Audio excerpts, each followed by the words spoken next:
everyone, my name is Kat Savage and I'm a professional artist, clinical hypnotherapist and well-being expert working with those in the creative arts sector. In my line of work, I get to meet some amazing, colourful people, from actors to artists, people who live their lives by their own rules, fueled by passion and determination to bring their unique talents into the world. I wanted to discover what it took for people to leave the usual 9 to 5 and hop on a dream, to capture their bravest moments and share these meaningful conversations with you, so that together we can explore the ideas, emotions and moments that could potentially change our lives too. So let's keep talking, have some fun and enjoy the show.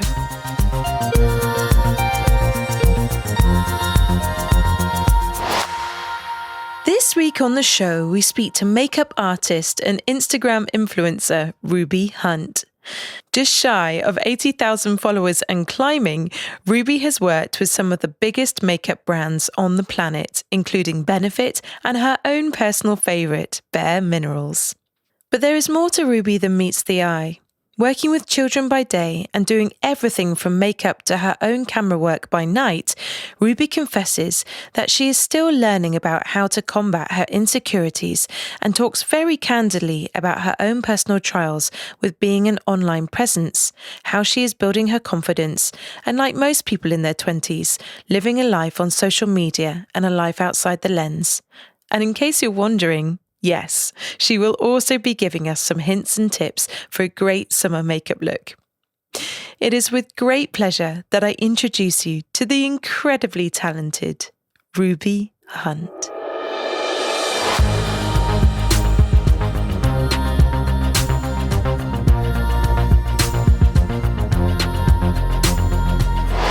Ruby Hunt, welcome to the show. Hello. Hello. So you are our official first makeup artist on the show. Yay! Yay! We're so excited to have you. I just want to talk really about, at what point did your love of makeup artistry begin? Well, I have a very distinct memory of one of my cousins bringing over a Barry M eyeshadow that was like emerald green. Ooh, nice. Because I really like Sophie Ellis-Bextor, her song Murder on the Dance Floor. And I remember when I was really young, probably like 6 or 7 years old, she had the emerald green eyeshadow on. I remember that video. She looked so hot.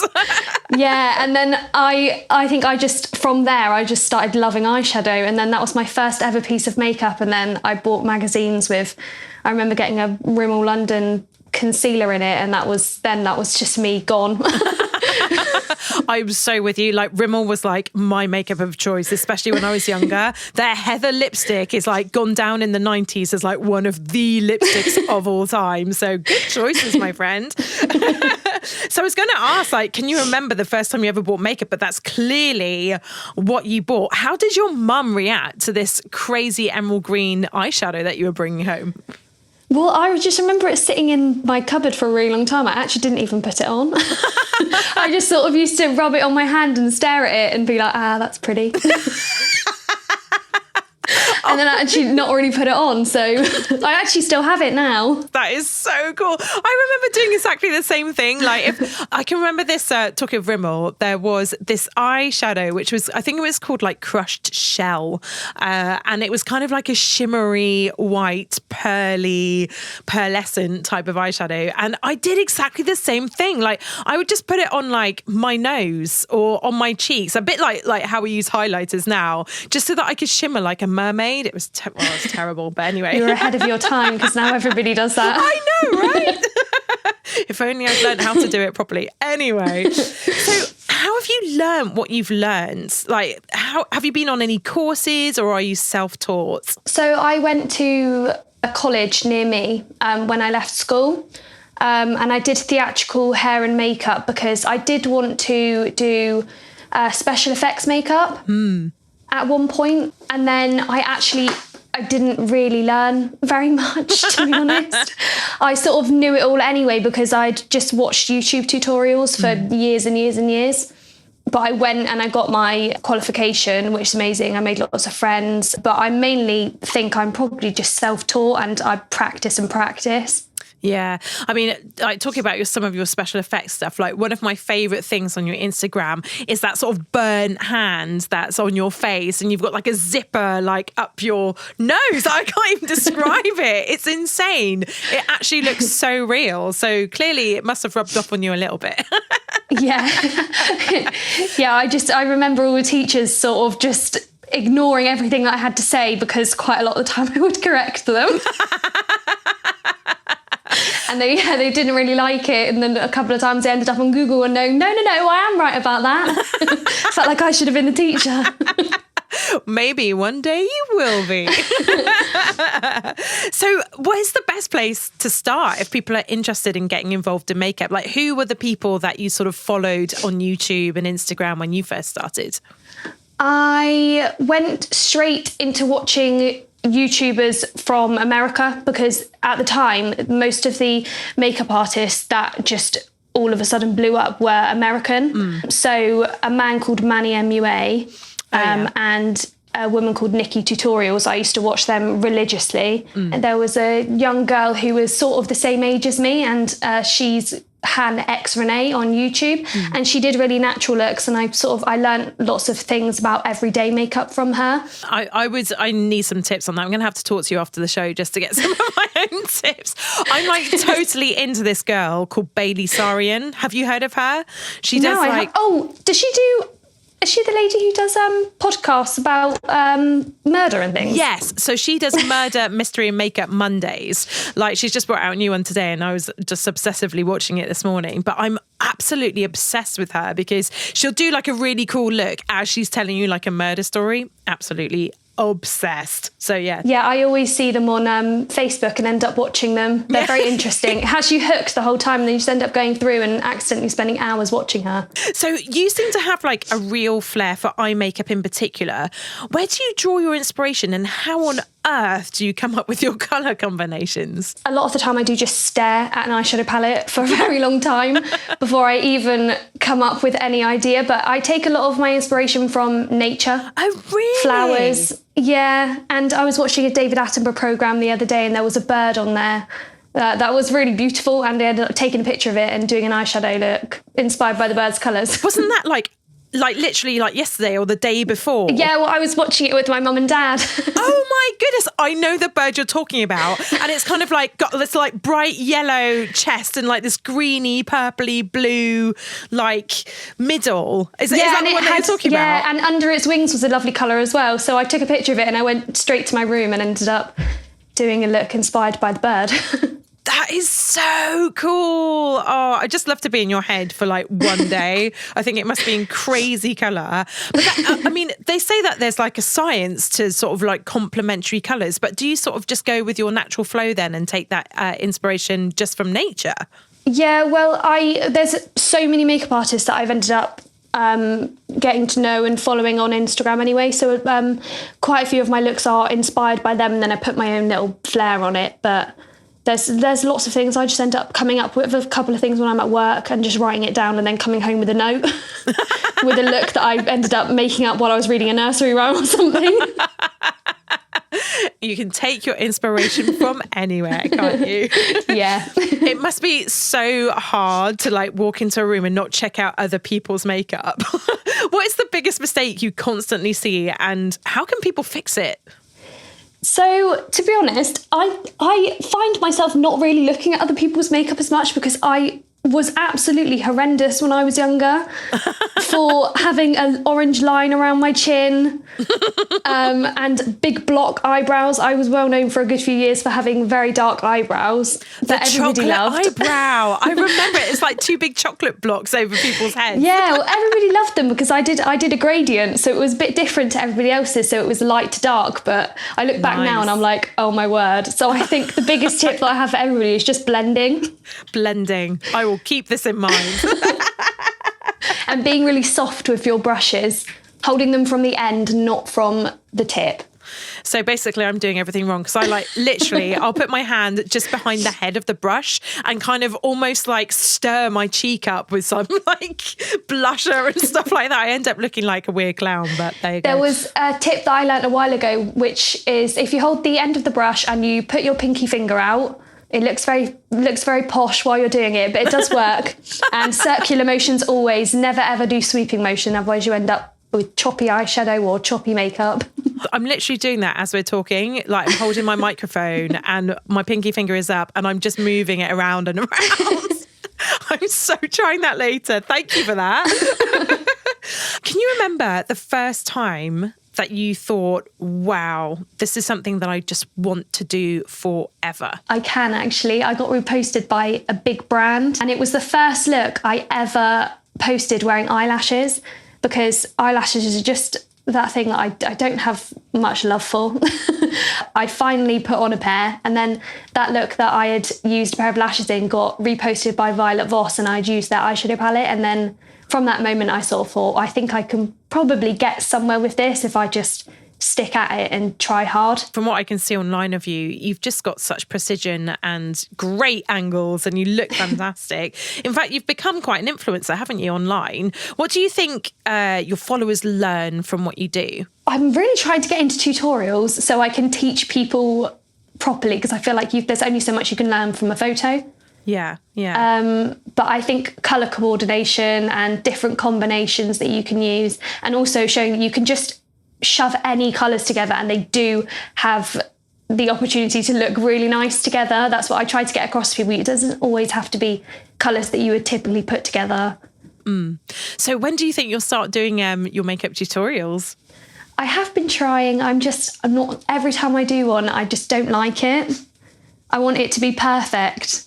What is it that you think, oh God, I just can't put it out there, just to help other people because they might be feeling the same?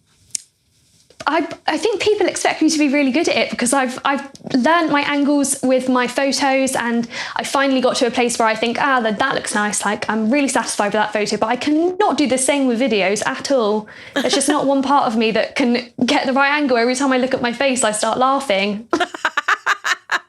I'm exactly the same. That's why I do podcasts, because I don't need to be on camera for it. It's so different, isn't it? Because like you said, like with a photo, at least you can capture the lights, you can capture the way that something looks on your face. But as soon as you go onto camera, it's just even like placing your hand in the right place. I can imagine, like with a brush or with a lipstick or something like that, you have to be really conscious of the angle of your hand as well as the angle of your face. Do you think that you'll start like maybe getting someone else to do the videos for you so that you don't have to think about that?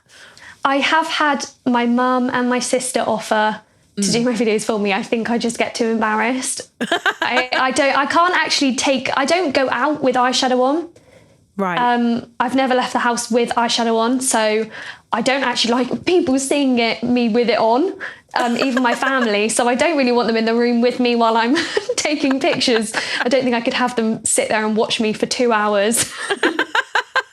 Apply it's so eyeshadow. Weird, isn't it? Because that, like, we all of us have two personas in life. The one that sort of goes through the day to day, and then this other persona, which is our online persona. And like you rightly say, like, people just assume that you are a certain way or you have a certain confidence, and in reality, it's very, very different, isn't it? Yeah. Although you have mentioned that, you know, in what you do, you've made a lot of new friends in your industry. Has that boosted your confidence at all? And what opportunities have occurred as a result of that? So I've made quite a few friends that actually are halfway across the world. Wow. In Australia and in America. And I hopefully one day maybe be able to meet them. But they've also given me lots of opportunities by mentioning my names to brands and sending them my social handles, which has been amazing. But also it's so nice to learn from them, and it's really nice to have friends that are doing the same thing as me and go through the same struggles that I go through. Yeah. What do you think it is that you're learning from them? Like, what advice have they given you so far? I had a lovely girl message me yesterday, and she was just telling me to just go with the flow and keep practicing with my videos, and then I will get there. She was relating to my anxiety of speaking on camera, and it was really lovely just to hear it from someone else, so I knew I wasn't being silly about me speaking on camera. I think everybody that's in any creative arts industry has exactly the same struggle. And, you know, that's something that, well, as you're saying it, I'm like, my heart's going, me too, me too. I think we're all the same. Like there has to be like some sort of compartmentalizing between seeing yourself and then just looking at what you're learning from the video, as opposed to sort of seeing you in the video or listening back to your voice or whatever. And trust me, I know exactly what that feels like. You know, outside of podcasting, I sing and even now, like, even though I've done this for like 20 years, I still cringe at the sound of my voice. So I promise you it will get easier with age, but oh my goodness. Yeah, it's really hard to take that first step. And when you do put your first video out there and you're happy with it, I'm so sure that it's going to be awesome. Like, I can't wait. I'll be there with bated breath waiting for that moment. Thank you. So talking about brands, can you remember like the first brand that was interested in working with you, and how did that make you feel? So at the start, I actually would say to anybody who wants to get into this, do not be afraid to message a brand. First. Really? Okay. Yeah, because quite a few of the brands that I have worked with that are smaller brands, I actually approached and just asked for the opportunity to work with them. And a brand that sadly now isn't actually going anymore. They hit it hard because of COVID. Oh, that is really sad, but amazing that, you know, you've had that confidence to go, you know what, I can do something with this makeup and I can help to promote them. So it's kind of like a mutual exchange of energy, isn't it? Yeah. So how has makeup artistry changed you emotionally? And what do you think you're learning about yourself in this process? I think it's made me more confident in putting myself out there. I'm still trying to become more confident and not think about the people that are around me in my local area seeing me, because that's the only part that puts me off. But yeah, I think that's probably the hardest thing that's hardest to overcome, is just thinking about other people's opinions. But I'm really glad that I did eventually take the plunge and do this, because otherwise I wouldn't be here now. Exactly. And have you found actually that your friends or the people in your area have responded positively to what you're doing online?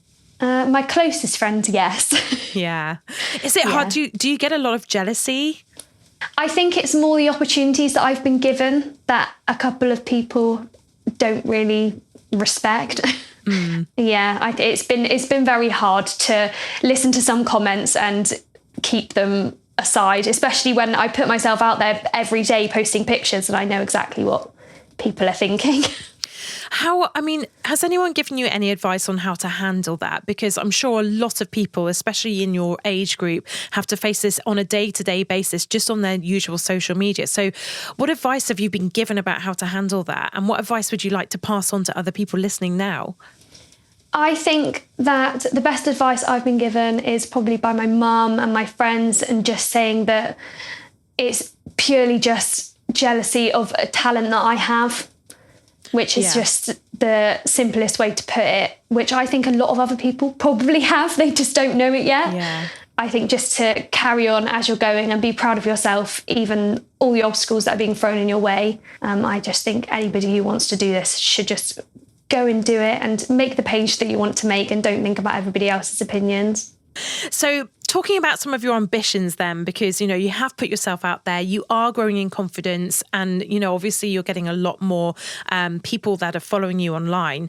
What have been some of your ambitions that you think about in the industry, and what would you like to happen next if it could?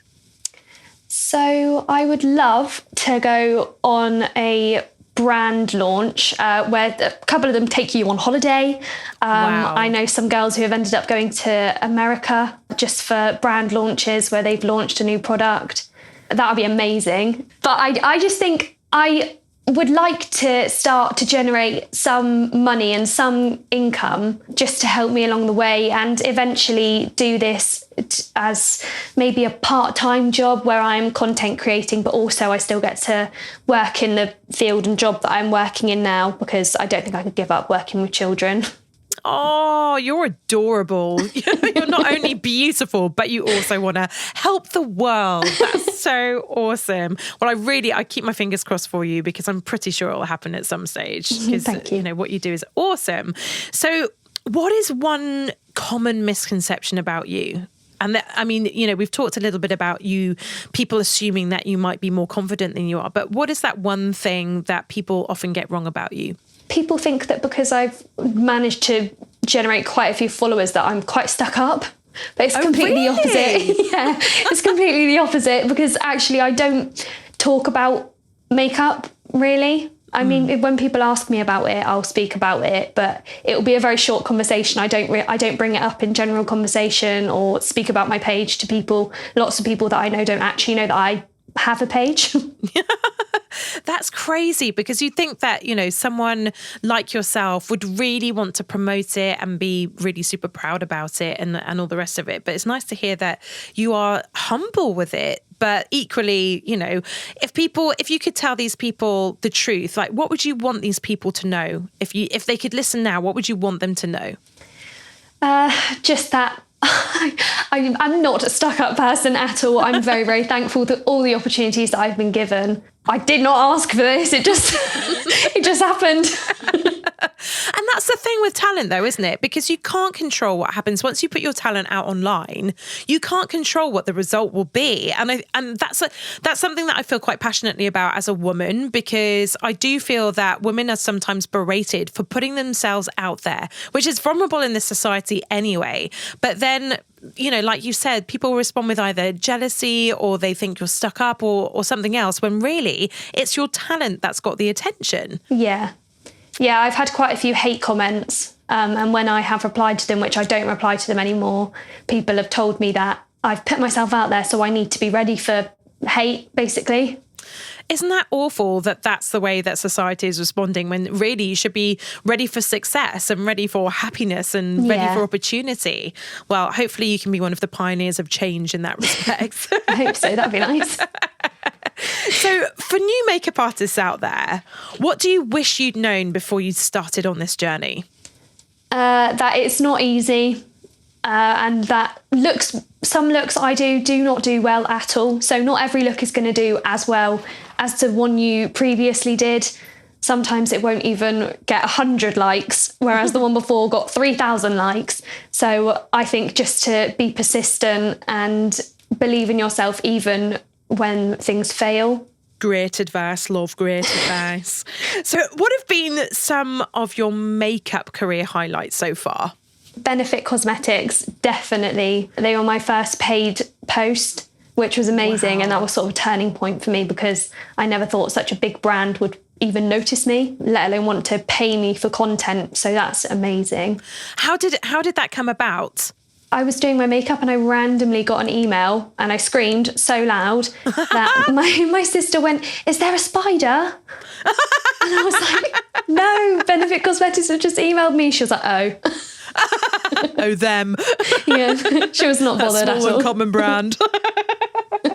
Wow, that's insane. How did they even get to know you? Were they just following you on Instagram, or do you think someone recommended you? Like, how did that come about? They said that I had shown up in their tagged post. So I tag every brand that I use in my post, but I tag, if they have an American page, I tag that page. I tag the UK page, and I'll tag, if they have like a PR place, I'll tag that as well. So I tagged both the American and the UK version. And I think someone from the UK saw me and then decided to email me, which is amazing. That is incredible, and really good advice again about tagging your brands, because some people might not think to do that. They might think like they'll tag like the usual things like hashtag makeup or hashtag tutorial or whatever, but they won't think about tagging like even the American sector of that particular brand. Yeah, well, they brands don't actually see, a lot of the time they don't see it if you just, when you do the caption and you put like @Benefit Cosmetics, they won't see that because they get so many notifications. So everybody's best bet, if they're trying to get noticed by a brand, is just to tag them in the photo itself. So when people click on the photo, they can go straight to their page, Benefits page, whoever's page that they're trying to reach, and it will show up in their profile in the tagged photos. So from that Benefit moment, what's happened next for you, or what brands are you working with like currently? So I'm working with Bare Minerals. I use their rescue cream. I love Bare Minerals. They're Bare Minerals has awesome. been my go-to foundation for years. When I used to have really oily skin, I used the Bare Pro foundation and it just saved my life. And when I went on Accutane as well, for my skin, their moisturiser and then their BB cream was just the two products that kept my skin happy, even though I was on such a harsh medication to sort out my skin. So when they emailed me, it was like a really overwhelming moment, because it wasn't that it was just like a brand that I love. It was like a brand that has really, really helped me. Do you know what? I'm exactly the same. So when I hit 30, like, people don't tell you this, so I'm going to warn you in advance about this. So when I hit 30, I suddenly had, for the first time in my life, a massive outbreak on my chin. And I went to the doctors about it. It was really, really bad, like proper, full-on, huge, I'm going to say the word boils, like underneath my skin spot. So I couldn't even, like, you know, stab them or whatever. They were just really painful. And you go through like another sort of hormonal change when you're in your 30s.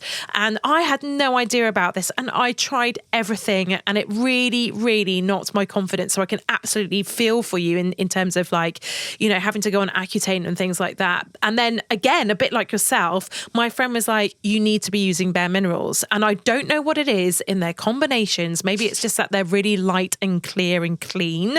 That's the only way I can describe them, I think.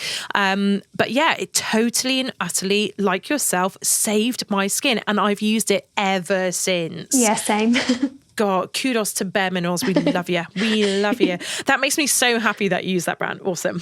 And they're really amazing. Ethical as well, which is brilliant. Well, I remember receiving something. So they sent me a PR package and on it said, we are gluten-free, we are hypoallergenic. And I thought, I didn't even know makeup had gluten in it. Oh my God, nor did I. I really didn't. I don't even, they probably just added that for fun, because I swear they must not be adding wheat to foundation.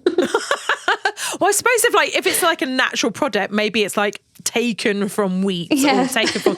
That's insane. You just don't think about these things, do you? And especially as a woman, like, we wear so much makeup. Although saying that now, like with all the drag queen scene coming along and all the rest of it, I am seeing a lot more makeup on men.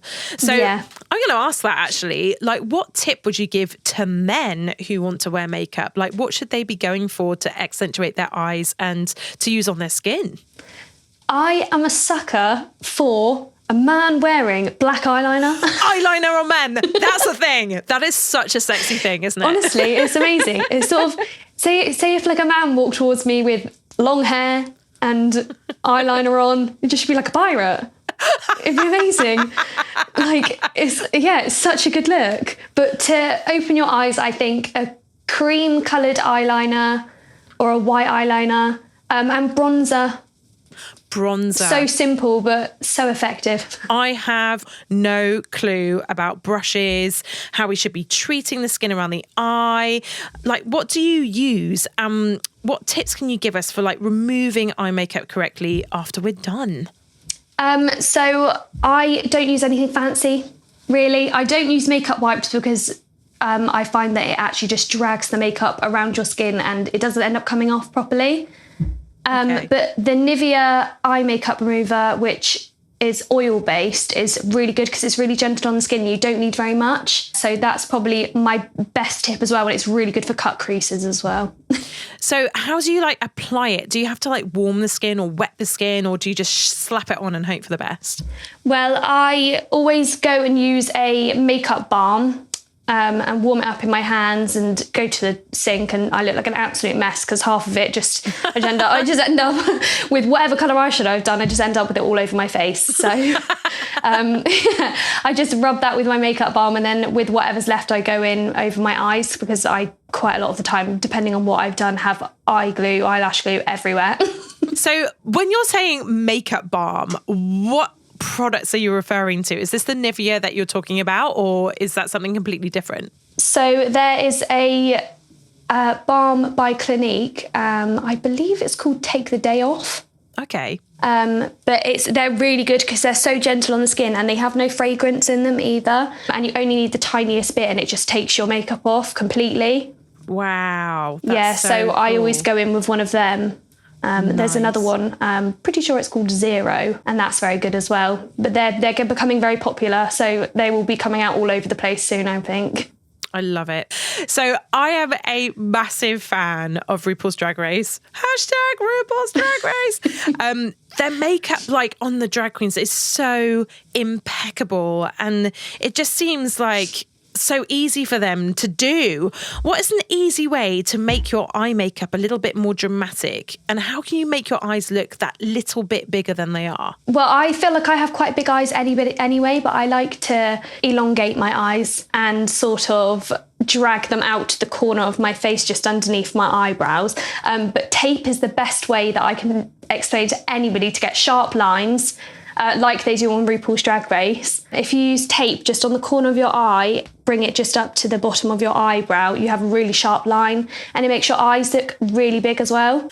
Ooh, so can you, when you're saying like to use tape, am I like blending my eyeshadow into sort of the line of the tape, or is this more like an eyeliner thing? I use it for eyeshadow. So, I mean, you can be as messy as you want when the tape's there, because when you pull it off, there'll be a sharp line anyway. So blend above the sharp line, but then take the tape off and it kind of gives you that precision. Yeah, so just go in with eyeshadow as you want it to be. Where you'd put your eyeliner is where you put the tape. So how long does it take you to prepare for a shoot? Because on your Instagram, your pictures are utterly impeccable. And I just can't imagine that it takes, you know, it must just take such a long time. I think the longest it's probably taken me is about 5 or 6 hours maybe, and I think that was for the burnt hand. Wow. It's usually special effects makeup that takes the longest, but I think for the average eyeshadow I'd say 3 hours. It's more just angles. I think taking the pictures is what takes the longest for me, because I'm never satisfied. You and the rest of the world, sister. Yeah, I look at them and I'm like, nope, I need another one, and then I end up taking 50 more. But that's so cool that you're doing this all by yourself. So, I mean, it just goes to prove that anybody can try and do this, but they've just got to sort of persevere. Am I right? Yeah, 100%. So I have to ask you, what do you consider to be your bravest moment so far? And this could be a physical, mental or spiritual thing. And what do you think you've learned about yourself in the process? It's taken me a long time, but I finally went out with eyeshadow on. It was very, very simple, but I think that was probably my bravest moment because it's taken me 4 or 5 years. Wow. How did you feel going out and just being in that space with that moment? I think I was very nervous. I actually redid it about 5 or 6 times before. And it was very simple. It was just brown eyeliner, a little bit of shimmer on my eyelid, but it seemed so simple to so many people who would think that is not a lot of makeup for someone to be wearing in the eye. But for me, it's like, it was a big, big thing. But yeah, I was very nervous. And I always just think people are staring at me, even though I know they're not. I just think I think people must look at me, and I see myself as a completely different person when I have makeup on to when I don't, because I don't actually wear makeup every day. That's really, really interesting. So when you talk about you with makeup on, what sort of happens to your persona? I don't feel as confident. Definitely not. So intriguing, because obviously we're told in society that if we wear makeup, then it's kind of almost like a battle mask, like it is what makes people feel confident. And it's really, really interesting to hear someone of your age say, you know, actually wearing makeup makes me feel a little less confident. Why do you think that is? Well, I can go out and, I mean, day-to-day makeup, if on the Saturday, if I go out, I'll wear foundation, concealer, mascara. I don't wear a lot of makeup really. I think it's just expected for girls now to want to wear makeup, but because I don't wear it for work, because there's never any point, when I do put it on, I'm like, yeah. Especially because my medication messed up my skin so bad that I've got such dry skin now, and makeup sort of just sticks to certain areas. And I haven't been able to change it. So when I wear makeup, it accentuates all the things that I don't like about my skin.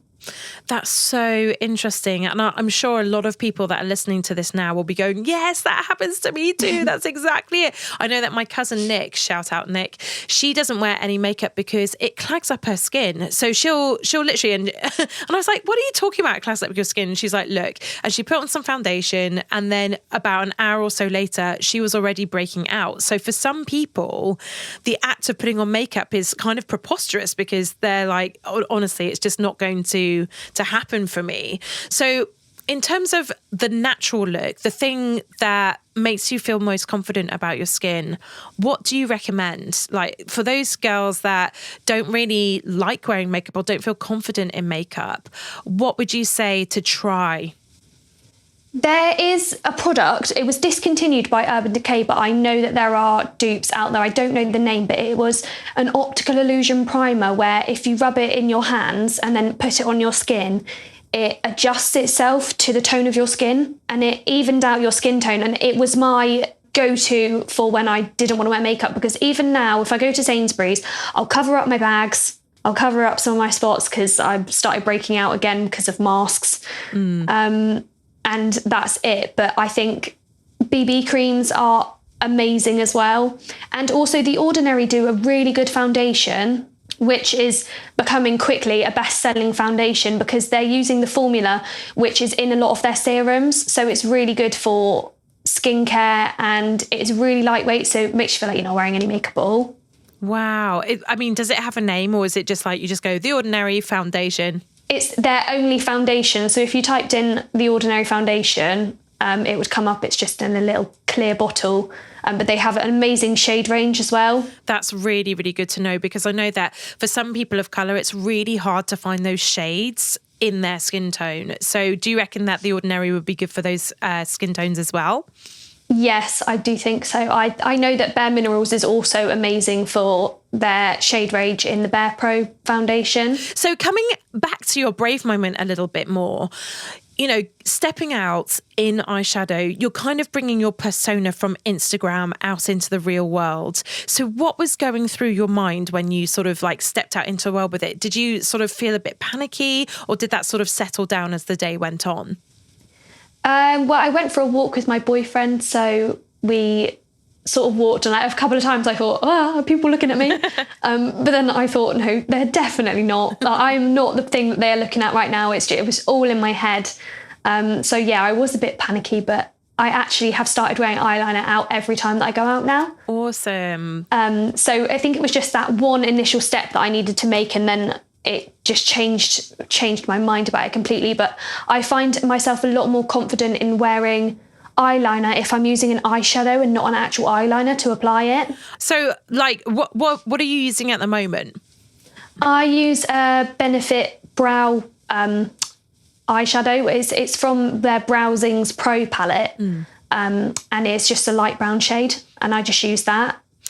But I don't carry it along my lash line. I literally just do a little flick at the end of my eye, and then it's become sort of, someone even called it a trademark of mine the other day, to wing out eyeliner on the inside of my eye. Wow. I'm going to have to go back and check that out for reals.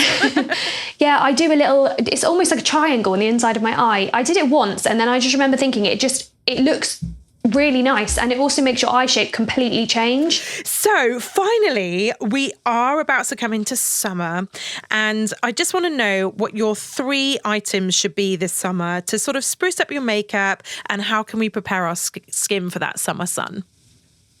SPF. So simple, but wear your SPF. I always forget, so I'm a bit of a hypocrite, but I always just say, oh, well, it's in my foundation anyway, so it doesn't matter if I'm not wearing it, it's in my foundation. And MAC do a powder, it's a translucent powder, and it's called the blot powder. I find myself getting really oily during summer, and my eyebrows slip off and everything. So their powder I have it in my drawer, and I just always bring it out every summer. So I've got my SPF, I've got my powder. What's the final thing I need to pop into my makeup bag this summer? Blush. It's coming back. That's that thing that if somebody had told me like 3 years ago, Ruby, you'll be wearing blush in 3 years, I'd be like, no. Like, who do you think I am? I'm not wearing blush. Because I'd put it in a category of like 1980s or something. Totally. And like really, really old grandma skin. No offense, grandmas out there, but you know, that kind of really old school look, isn't it? Yeah, but blushes, I really like peach toned blushes, and not doing it on the apples of your cheeks, because I find if you do it on the apples of your cheeks, depending on face shape and everything, but it sort of draws your face inwards. But if you do it right underneath your eyes, so on top of your cheekbones where you're about to put your highlight, it just lifts your face completely. Sold. My summer is set. Yes. Thank you so much for all your awesome advice today. You've been so much fun to talk to. Oh, thank you so much. So if people are interested in following you online, what are your social handles and where can they find you? I am mostly on Instagram by RubyHMUA. That is my account that is most active. Everywhere else, I just sort of have an account and don't ever post on it. So Instagram, if anybody wants to find me, that is RubyHMUA on Instagram. Thank you so much, Ruby. You've been an absolute pleasure, and I'm sure very, very helpful friend to all of us ladies and guys who wear makeup over 2021. Thank you so much. Thank you. I was genuinely surprised at Ruby's brave moment today and how it affected me personally to hear it. How many of us are told by the media that makeup is there to make you feel more confident and more beautiful when, for the women of today especially, it can make them feel the complete opposite. To our new generations, makeup is more of an artistic expression than it is to cover themselves up or boost their natural beauty. And they absolutely have it right. I look at Ruby, this young, beautiful woman who can choose to wear makeup if she pleases, but is more confident in barely any, and I feel like I've had a personal epiphany. Everyone should be made to feel more confident without a ton of makeup on.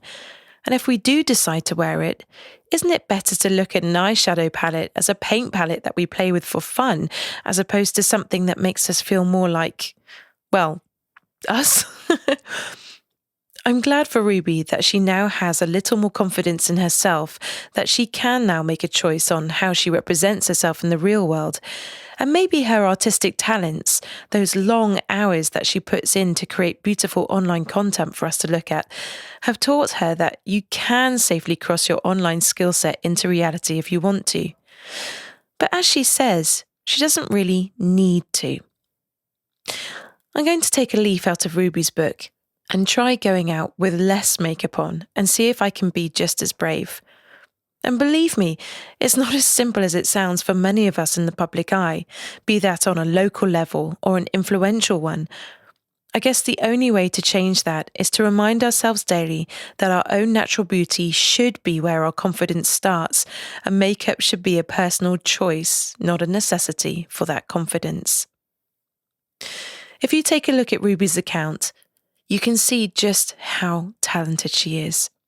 To be an influencer, like she says, one must be persistent and consistent with your content.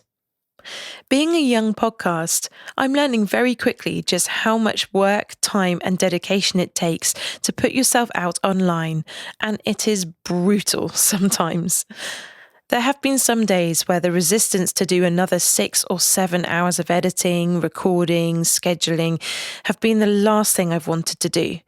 But then I remind myself just how much I love it, and seeing the finished result of your hard work and persistence in a physically realised form is a form of alchemy from imagination to reality. Ruby could choose at any moment to give up, but she is dedicated. She sets herself weekly goals and she puts in the work, and it shows. You have to really love what you do when you're a creative. If you're in it for the money, unless you are super lucky, you'll be jacking it in before you can even say begin. Creativity is a compulsion, an expression, and it gains momentum in the same way as any other way of life, by you showing up, sitting down, and saying to yourself, no matter how I feel today, no matter what happens, I'm going to create something. And the more you show up and sit down to the work, the more chance you have of creating something of interest to others. But you've got to do it for you first. for the love of the craft and the strive of your journey. And get ready to hustle your butt off. As Ruby says, you can't just sit there waiting to be discovered. You've got to be brave. Tag the brands, tag your friends, chase that review, make the call, send the email, reach out. And the more comfortable you can get with making noise, the more chance you have of getting the desired effect that you're after. Here's a top tip from me, something that I'm learning as I go.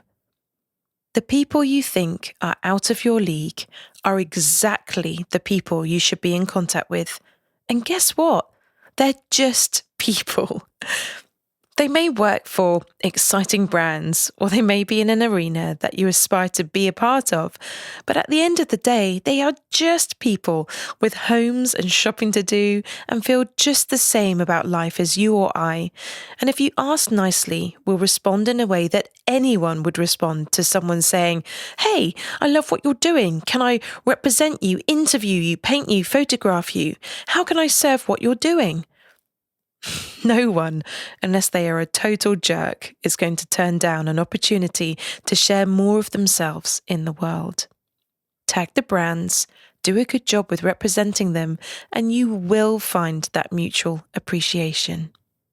It does sadden me, though, to know that, unfortunately, there are those online that when they see success, especially in young and beautiful people, their first response is either jealousy or labels such as, in Ruby's case, stuck up.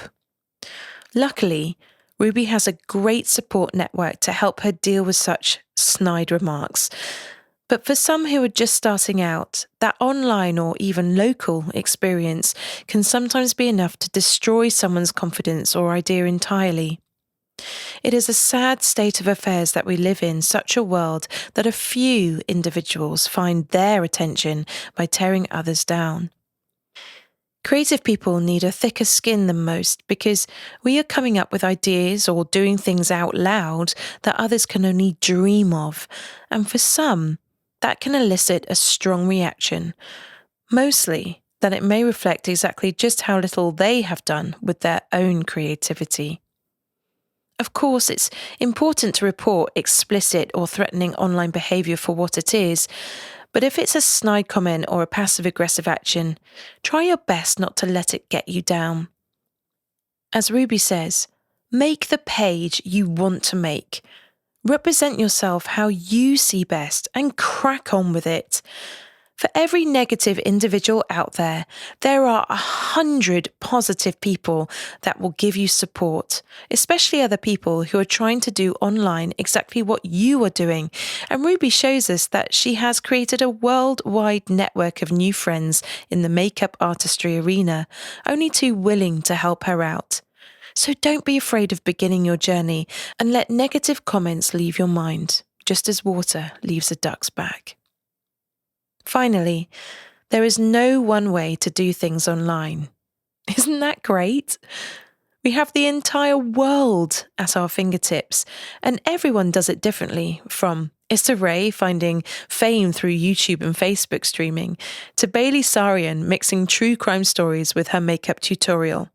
If you can dream it, you can do it. And as Ruby is finding out, the more you do your dream instead of think about it, the more confidence you build in yourself, your idea, and your own personal brand. In Stephen Pressfield's book, The War of Art, he talks about seeing yourself with an INC, Inc., or incorporated, if you like, after your name. If you're trying to build a presence online, imagine that your fine qualities, your skills, you, are the business that people are buying into. Everything you represent in real life is all you need to succeed. Your friends buy into you, your employer, if you have one, buys into you, and you have amazing life-earned skills that make you the viable product that people don't know that they need in their lives.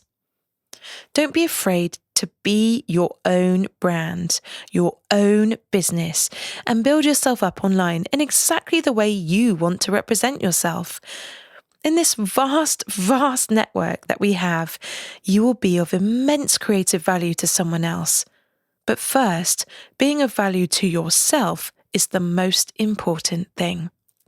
That, and being brave enough to get yourself out there and push through any resistance or excuse you may put in your own way.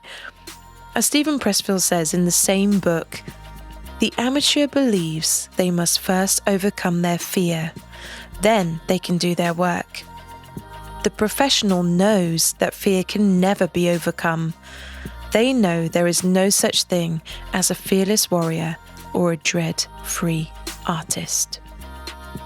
Just as Ruby feels the fear and does it anyway, so should we all. Just make sure to be wearing a little more SPF and a little less eyebrow as you do it. Next week on the show, we speak to the founder and editor of Let's Explore magazine, Killian Insinger, about how to create a magazine from a dream to a page-turner. Thank you so much for taking the time to listen to the show. If you have a spare moment now, please like, subscribe, and tell me your thoughts in a review on Apple Podcasts, which will really help other people like yourself to find the show. Of course, you can also share the show with your friends by following us at the Brave Moment Podcast on Facebook, Instagram, and YouTube, or on Twitter at Moment Brave, or just follow the Linktree on all of our social media platforms. It's been so wonderful to have you all here with me again. Please get in touch with your own stories, and remember, your brave moment starts now.